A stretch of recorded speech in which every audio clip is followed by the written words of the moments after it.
theory design. of intelligent design is religious No, doctrine. 2 different things. Evolution is widely accepted, well-defended scientific fact. And our schools should be teaching science. If we want to instruct our children in religious doctrine or religious practice, as my wife and I choose to, that's wonderful. That's what our churches are for. And that's what private or parochial schools are for. But our public schools should be teaching broadly accepted scientific fact, not religious doctrine. Well, you've just proved how little you know, not just about constitutional law, but about the theory of evolution. Because the theory of evolution is not a fact. It is indeed a theory. But I'm saying that theory, if local school districts want to give that theory equal credence to intelligent design, it is their right. You are saying it is not their right. And that's right. that is what has gotten our country into this position, is the overreaching arm of the federal government getting into the business of the local communities. The Supreme Court has always said it is up to the local communities to decide their standards. The reason we're in the mess we're in is because our so-called leaders in Washington no longer view the indispensable principles of our founding as truly that, indispensable. We're supposed to have limited government, low taxation. All right, candidates, I'm sorry. One of those indispensable principles is the separation of church and state. Okay, with that, very good dialogue. We appreciate that. Let's, though, move on so we can get to all the panelists and cover a number of areas. Chad Livengood from the News Journal, please, if you could ask the next question, please. Where in the Constitution is separation of church and state? It's in... No, an excellent point. Hold on, please. Let's have some respect for the panelists and the questions they brought today and let them dictate a little bit, at least, on where we go with this, okay? Well, we're just going to stay on the Constitution theme here. Ms. O'Donnell, you have said that the Constitution will be a litmus test for how you'll vote in the Senate. There have been a lot of changes to the Constitution since it was ratified 223 years ago. Some Republicans and Tea Party members have called for repeal of some constitutional amendments. What are your thoughts about repealing the 14th, the 16th, and the 17th Amendments? 17th Amendment I would not repeal. That's the amendment that puts the power to for the state government to determine who represents you in Washington. I support that. I support the free election process of that. If you can, I'm sorry I didn't bring my Constitution with me. Fortunately, senators don't have to memorize the Constitution. Can you remind me of what the other ones are? 14th Amendment defines citizenship, and the 16th Amendment, I think you should know what the 16th Amendment is. Federal income tax? Okay. No, I support lowering the income tax, but that amendment gives the Congress the power to tax. Now, I, of all people, want to reform the IRS. I do believe that we desperately need tax reform. Citizenship, you're talking about illegal immigration. I think that we have to close the borders before we discuss any sort of amnesty or DREAM Act or anything in terms of... But our country has always welcomed people from other lands. We are a magnet because people want to come over and pursue the American dream. But we have made it harder and harder to do exactly that when it comes to taxation and over-regulation that has strayed from the original principles. That's fine, Ms. O'Donnell. Thank you. Mr. Coons. A great question, Chad. Thank you. Of course, I would uphold the 14th, 16th, and 17th Amendments to the Constitution.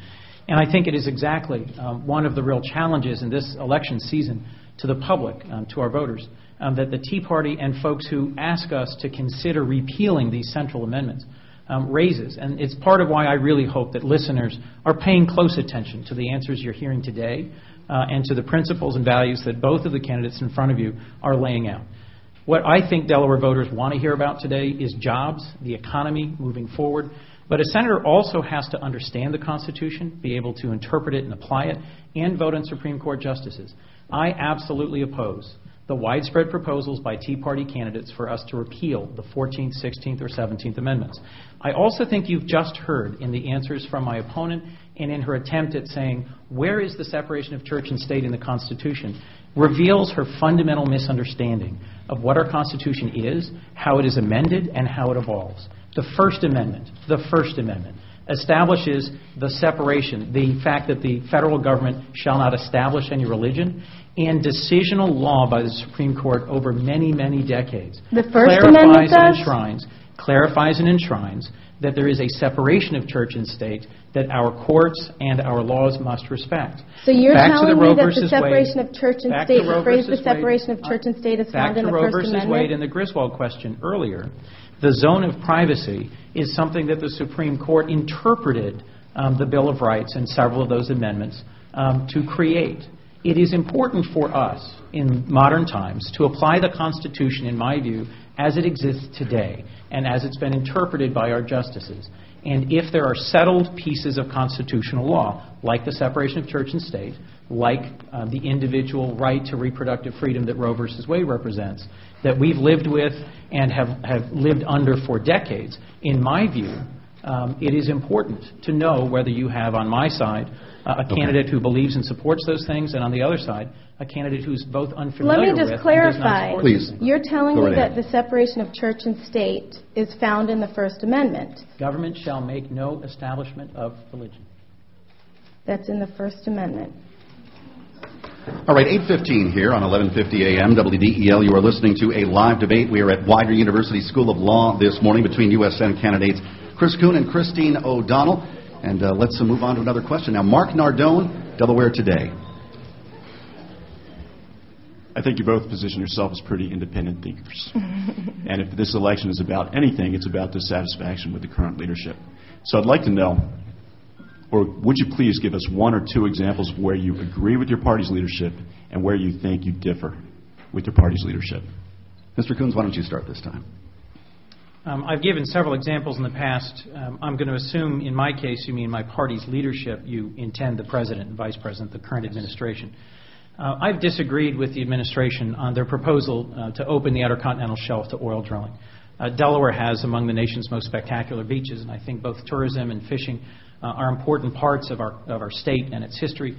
And I think offshore oil drilling, although there are some who support it strongly, like I believe my opponent, because they think we need to drill wherever we can. What was the mantra? I think drill, baby, drill. I oppose that, and that's something that I opposed our administration on. I support some of the major progress that has been made in restoring our economy to health. The current president inherited the worst economic situation we've had since the Great Depression. Very bad,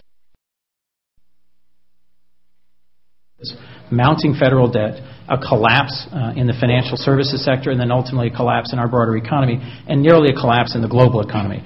And I support the tough steps that they took to restore, to put a floor under the collapse in our economy. All right, Mr. Coons, thank you. Ms. O'Donnell. Well, first of all, I want to point out that my opponent has consistently flip-flopped on his whether or not he will be a rubber stamp for the Obama-Reid agenda. One of the things that is hurting our economy right now is the uncertainty, and he can't even give us a level of certainty on how he'll vote on one of the most important votes. The next U.S. Senator for Delaware will be casting this November, and that's on the massive tax hikes that are going to come in January. He's taking 4 different positions publicly, 5 if you include what he said in private fundraising letters. So there's a reason why the administration is pulling out all stops to get him elected, and there's a reason why Harry Reid has called him my pet. Now, I think that when you look at what I've done, I've had to fight my own party for the opportunity to be on this stage, and in some extent, I'm still fighting my own party. He's got the Democratic Senatorial Committee running attack ads against me. Even after he said he wasn't going to go nasty, he's never publicly asked them to take down their slanderous ads. All right, that's time. We can dialogue further here, but Mr. Coons would like to start by answering to any of the things that Ms. O'Donnell just said. Well, I think Ms. O'Donnell and I both have an obligation to be truthful with the audience today, and what Ms. O'Donnell just said flat out isn't. Let me be clear about my position on the extension of the Bush income tax cuts, because I've taken a consistent position and followed this position in every public statement. One of the challenges when you try to give an answer that's got any complexity or nuance is my opponent characterizes it as flip-flops or lies. So let me be clear about where I stand. We should extend the income tax cuts that were enacted a decade ago for 98% of the American public. That's the president's current position, up to $250,000. And so I would extend the Bush tax cuts at least to the 98% of our population level, which is broadly endorsed by fellow Democrats running for office and in office. I would consider extending them further to higher income levels, and I would consider extending them for shorter periods. But in my view, whether we extend them for 2 or 3 years or extend them for 10 years ought to be balanced against what other tax cuts we can and should come to an agreement with. No, I didn't realize we were allowed to jump in. I'll remind you of your positions. Well, on I'm going to ABC's finish this stating my week, position before you said start that saying you I'm would lying vote and to extend the majority so on I'm going to CNN last simply finish week. my statement about what my position Well, is. you said that you had I've said over only and over one. I'm going to remind you of your that the 4 simple value different that I public will apply positions that all is whether or contradict not each other. the simple value I will apply in deciding what additional extensions of tax cuts to offer is what has the best chance of putting people back to work.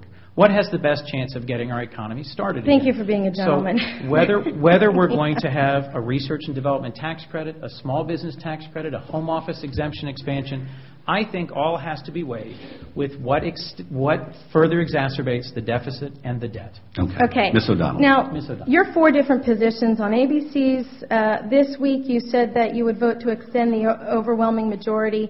But then on CNN, you said that you don't think that we should draw this arbitrary line. And then you've had a couple other different positions. And you've had fundraising letters where you said that you would support this administration. Now, let me finish. Okay. You wouldn't let me interrupt to get my point in. Now, when you say that you support extending or cutting, increasing the taxes on the top 2%, you are blatantly ignoring that the small business owners fall under that. If you were intellectually honest and do want to do what is best for stopping the debt, for getting jobs, then you would stop all of these tax increases that are going to come in January, because in this economy, it is not the time to raise taxes on anyone, small business owners or the upper income job creators. When you decrease taxes, revenue increases. It happened under Kennedy. It happened under Reagan. So this is not a partisan position. This is what Economics 101 will teach you that happened under a Democrat president and a Republican president. But when Carter raised taxes, it caused massive inflation, massive debt. If you want to do that, then by all means, continue to run our economy into the ground the way you have here in Newcastle County, where unemployment has doubled under your watch, where by 2014, some reports are showing if we continue to tax and spend at the rate that you have done, Newcastle County will be bankrupt. You raise taxes on low-income seniors. You raise taxes on low-income disabled, giving the most vulnerable in our society an economic disadvantage, and you brag about balancing the budget, but you've balanced the budget by raising taxes and depleting the surplus fund. Okay. We don't need any more of that in Washington, D.C. Ms. O'Donnell, the News Journal has repeatedly, publicly reviewed and discredited and disproven several of the things you just said. I think today's debate, we need to focus on what I believe the Delawareans in this audience and listening to us today want to hear, which is not your repeat of